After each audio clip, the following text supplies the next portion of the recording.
Hello అండి. అందరికీ నమస్కారం. ఈరోజు మళ్ళీ ఓ మంచి కథతో మీ ముందుకొచ్చేసాను. కథ పేరు 'అబ్బాయి పెళ్ళి'. ఈ కథను రచించిన వారు యశోదా కైలాస్ పులుగుర్త. ఇంకా కథ మొదలుపెట్టేస్తున్నానండి. అప్పుడే కాకినాడ నుండి సుమిత్ర అన్నయ్య దివాకర్ ఫోన్ చేశాడు.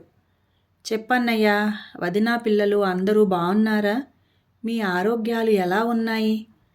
అడిగింది సుమిత్ర. అంతా బాగానే ఉన్నాం సుమిత్ర. బావగారు ఎలా ఉన్నారు? ఇంకా 2 ఏళ్లలోన బావగారి రిటైర్మెంట్ అనగానే అవునన్నయ్యా అంటూ జవాబిచ్చింది. మీ వికాస్ పెళ్లి సంబంధాల వేట ఎంతవరకు వచ్చింది సుమిత్ర? ఏమిటో అన్నయ్య, విక్కీకి ఏ అమ్మాయి నచ్చడం లేదు. 2 ఏళ్లుగా చూస్తున్నాం.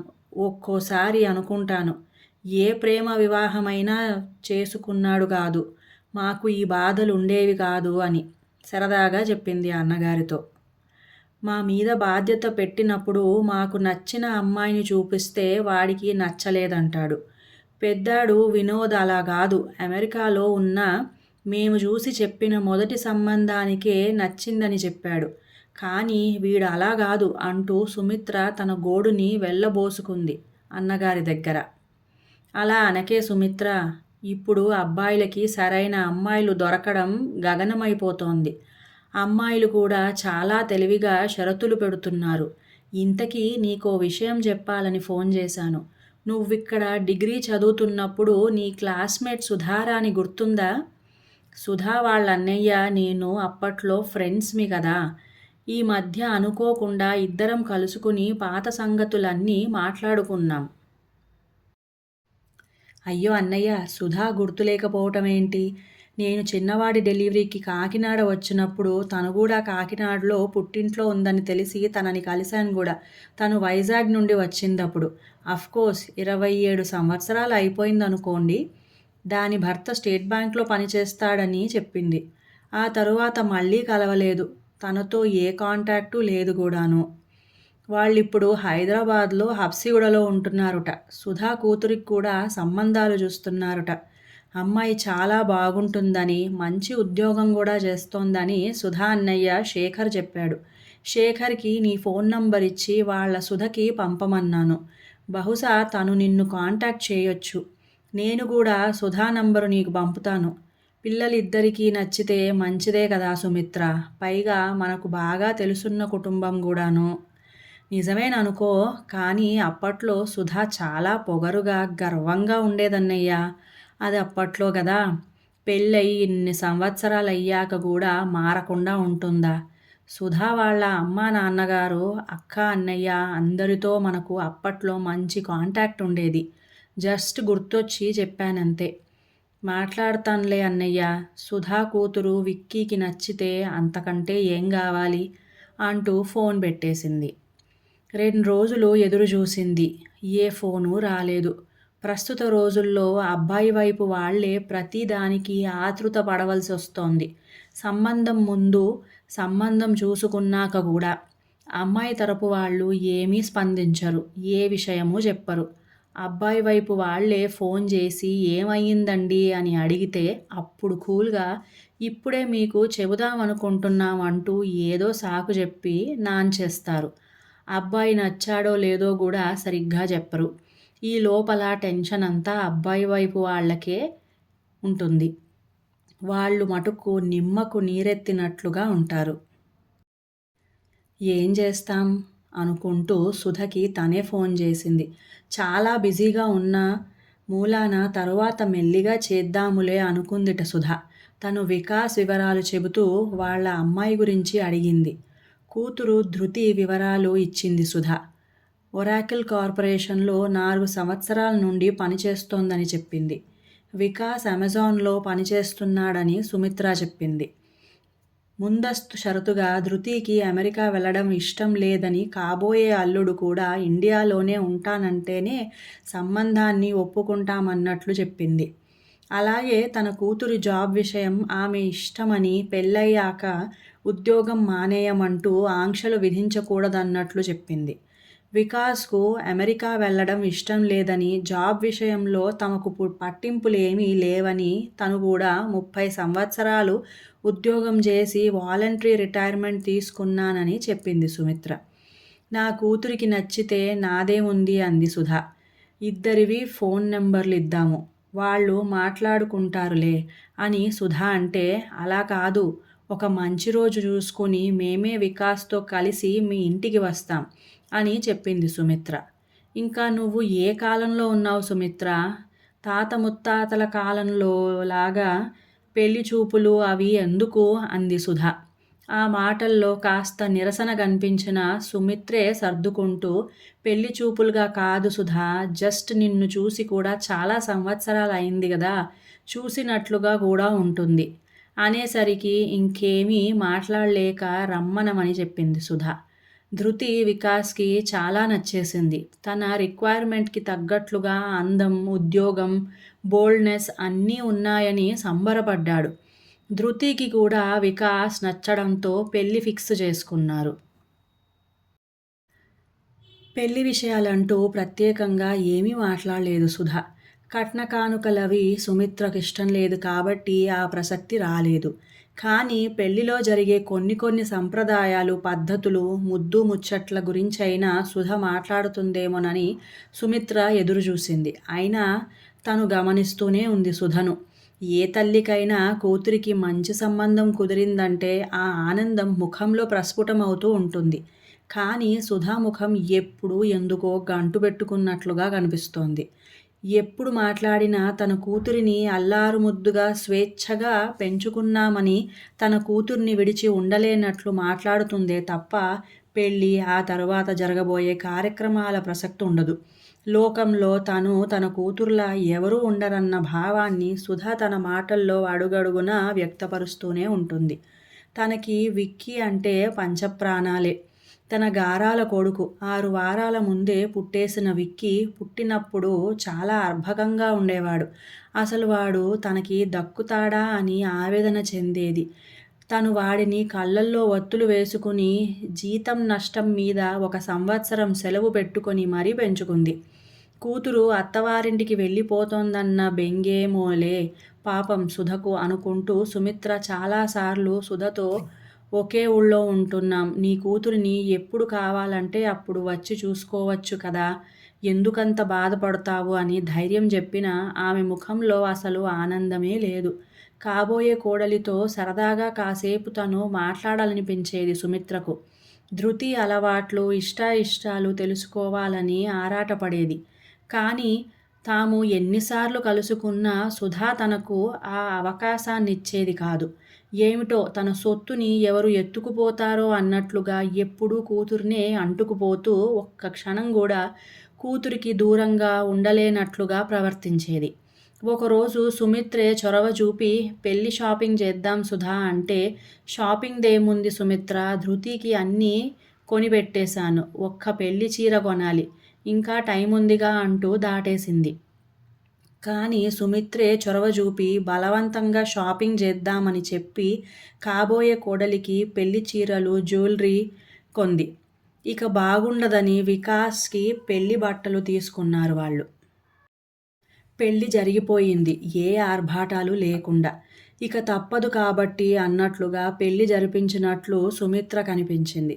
ఫస్ట్ నైట్ ఏదో ఒక పెద్ద హోటల్లో బుక్ చేసుకున్నారు వికాస్, ధృతి. ఈ విషయంలో సుధా ప్రోత్సాహం చాలా ఉందని సుమిత్రకు తరువాత తెలిసింది.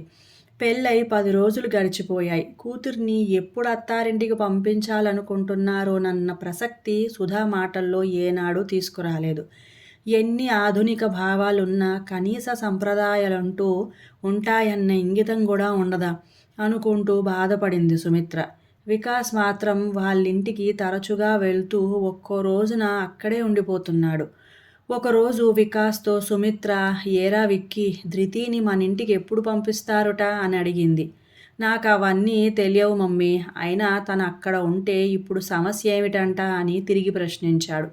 మనసుని సరిపెట్టుకోలేక ఒక రోజున తనే సుధకి ఫోన్ చేసి, సుధా, మంచి రోజు చూసుకుని ధృతిని అత్తారింటికి పంపించు అంది సుమిత్ర.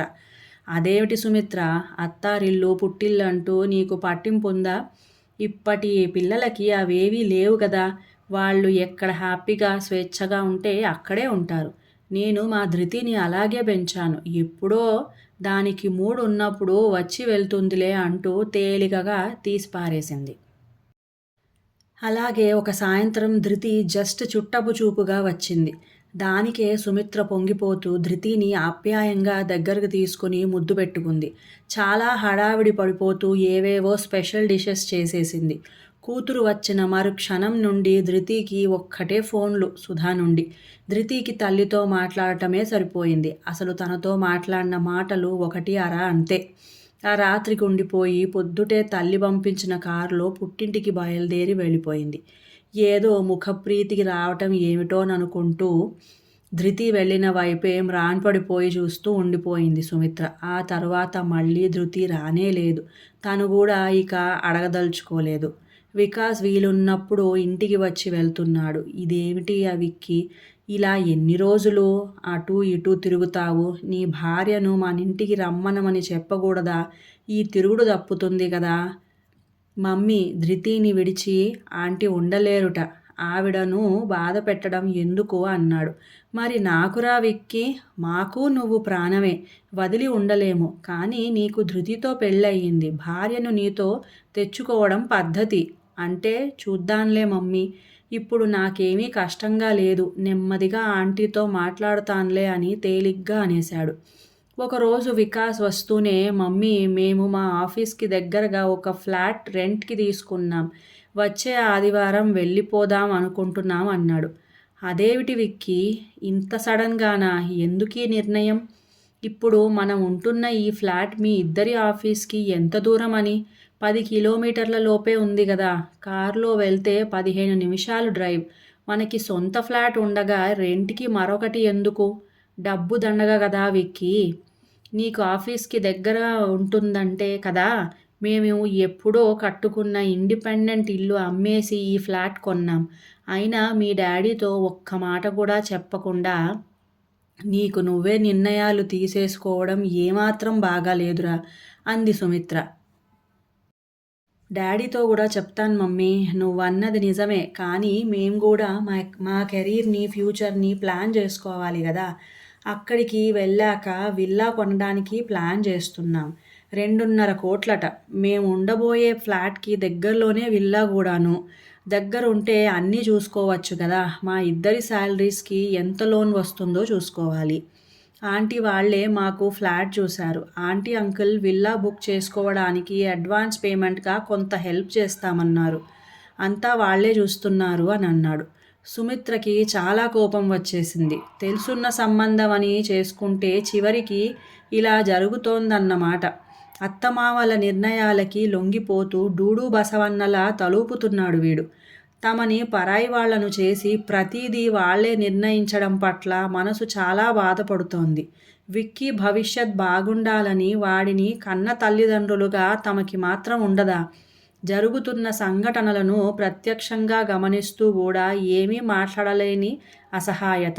ఇదేమిటి అని వాళ్లను నిలదీసి అడిగితే చాలు పెద్ద రాద్ధాంతం చేసి సంసారాలు విడిపోయే పరిస్థితిని కలిగిస్తారు. అందుకే మౌనంగా ఉండిపోయింది. వికాస్ వాళ్ళ డాడీతో మాట్లాడుతున్నట్లున్నాడు. పక్క గదిలో నుండి వాళ్ళ మాటలు వినిపిస్తున్నాయి. ఆయన ఏమీ అనకుండా మంచిది అనేసి ఊరుకున్నారు. విల్లా బుకింగ్కి అడ్వాన్స్ పేమెంట్ కట్టే ముందు చెప్పు, మా తరపు నుండి ఒక 10 లక్షలు ఇస్తామని చెప్పారు. వాడు వెళ్ళిపోగానే అదేమిటి విక్కీ ముందుగా మనతో ఒక్క మాట చెప్పకుండా ఇలా చేస్తుంటే మంచిది అంటారేమిటండి అంటూ భర్తను నిలదీసింది కోపంగా.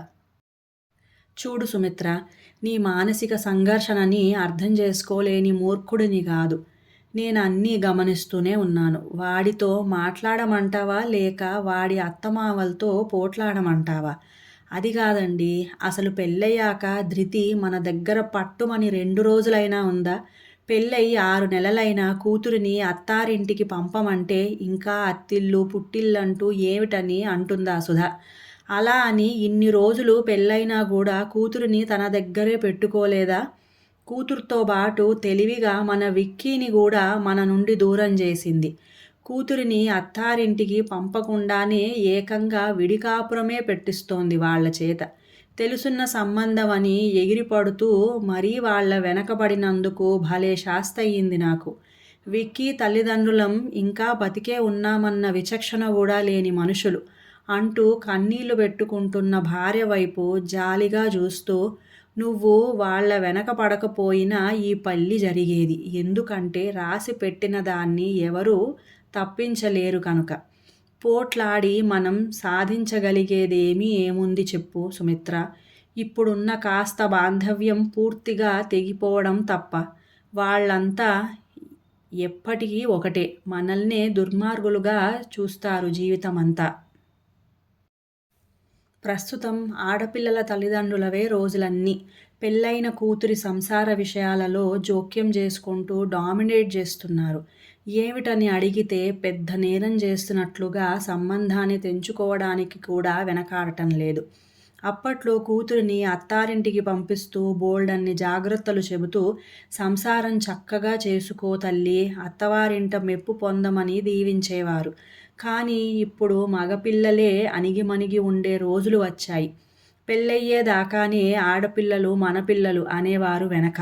పెళ్ళయ్యేదాకానే మగపిల్లలు మన పిల్లలు అనుకోవాలిప్పుడు.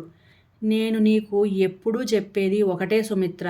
వాడిని కని పెంచి ప్రయోజకుడిని చేసి పెళ్లి చేశాం. వాడు ఎక్కడున్నా హాయిగా సంతోషంగా ఉండాలని కోరుకో. అంతేగాని వాడి మీద ఎక్స్పెక్టేషన్స్ పెట్టుకోకు. కోరికల్ని ఆశల్ని తగ్గించుకొని సర్దుకుపోతేనే కాస్త ప్రశాంతంగా బతకగలుగుతాము. లేకపోతే అనుక్షణం దిగులు విచారమే అని చెప్పి గంభీరంగా అక్కడి నుండి వెళ్ళిపోతున్న భర్త వైపు అలా చూస్తూ ఉండిపోయింది సుమిత్ర. ఇంకా కథ సమాప్తం. ఈ కథ మీకు నచ్చినట్లయితే ప్లీజ్ లైక్ చేయండి, షేర్ చేయండి, మంచి కామెంట్ పెట్టండి, అలాగే సబ్స్క్రైబ్ చేయండి. నా సంగీతం ఛానల్ సాగరిక సంగీత మండలి ఛానల్ని సబ్స్క్రైబ్ చేసుకోండి. మంచి భక్తి రసమైన పాటల్ని వినండి. ఇంకా సెలవు.